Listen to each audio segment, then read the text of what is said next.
Someone is celebrating her birthday on Fast Talk today. Naitay Kapuso, please welcome the birthday girl, Ay de las Alas. Magandang araw sa lahat. Welcome po ulit dito sa ating channel, Ang Biyahe e Komida. Maraming salamat sa lahat ng nag-subscribe. Indeed. Punta tayo sa ating topic. Ay hindi binabawi ang green card application ni Gerald sa gitna ng breakup. Ay de las Alas hindi pa handang makipag-usap sa estranged husband na si Gerald Sibayan. Sa kabila ng masakit na katotohanang hiniwalayan siya ni Gerald Sibayan sa pamamagitan lamang ng text message, tiniyak ni Ay de las Alas na hindi niya babawiin ang petisyon ng asawa para magkaroon ito ng green card at maging legal ang paninirahan nito sa Amerika. Green card holder ako, ipinetisyon ko siya as husband so approved na yun.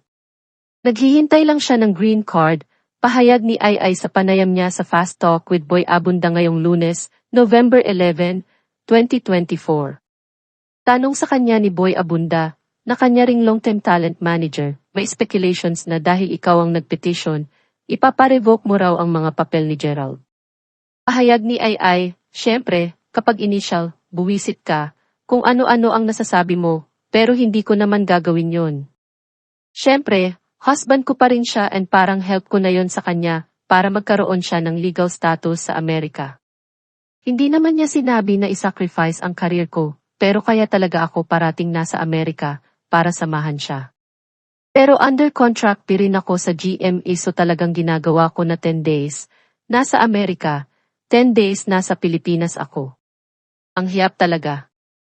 Actually, nagkaroon ako ng eye twitching dahil siguro sa sobrang jet lag, pabalik-balik, para makasama ko siya at para masabi ko na kahit papaano, kahit malayo ako, ginagawa ko pa rin ang mga obligasyon ko as a wife.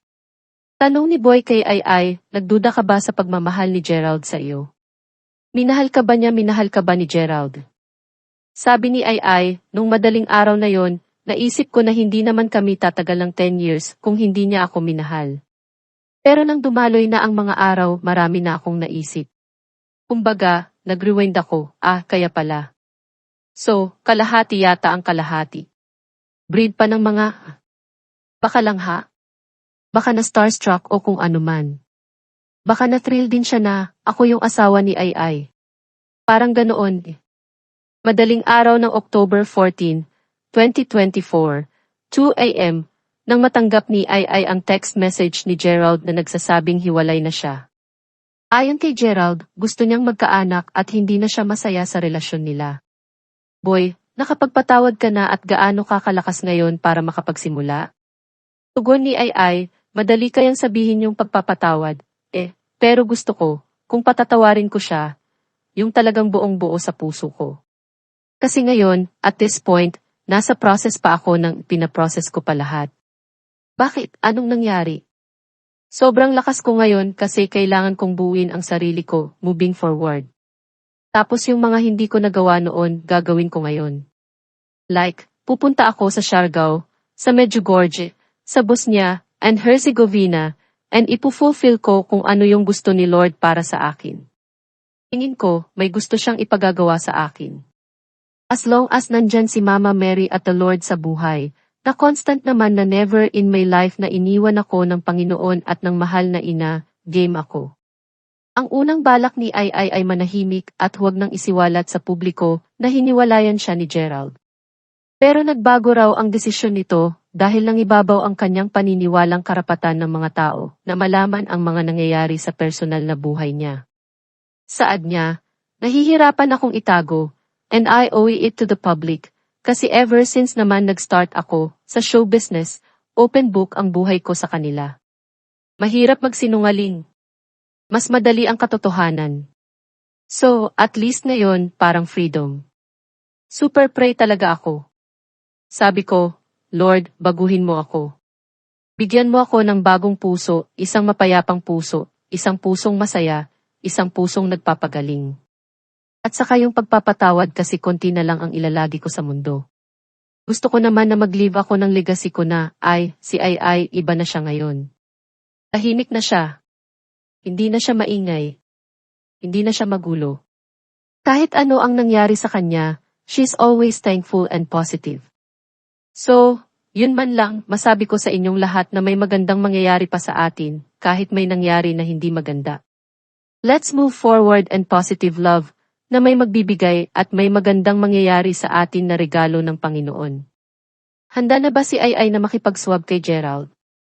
Siguro ngayon, hindi muna, pero in God's time. Sa perpektong panahon ng Diyos, said niya. Pero hindi nag-atubili si Ai na magbigay ng mensahe sa mister na nang iwan sa kanya. Anya, I hope yung hindi ko pa naibigay sa'yo na hinahanap mo na kaligayahan, sana makuha mo. Yung hinihiling once a child, may magkaroon ka ng healthy child. Wish ko po sa inyo. Kasi sa 10 taon na pinagsamahan natin, in fairness naman to you, naging good husband ka naman.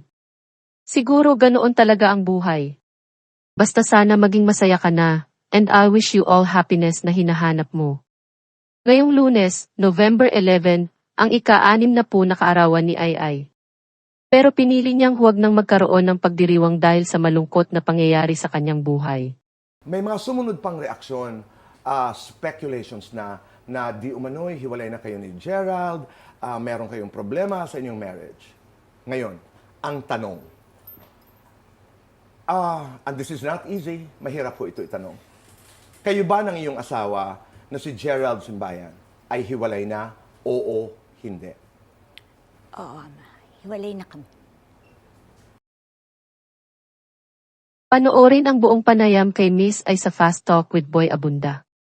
At yan ang atin latest showbiz chika update for today. Huwag kalimutan mag-subscribe, click the notification bell for more showbiz chika updates, like and share the video at suportahan po ang atin Facebook page. Maraming salamat sa lahat ng nag-subscribe. Indeed. Magandang buhay sa lahat, paalam.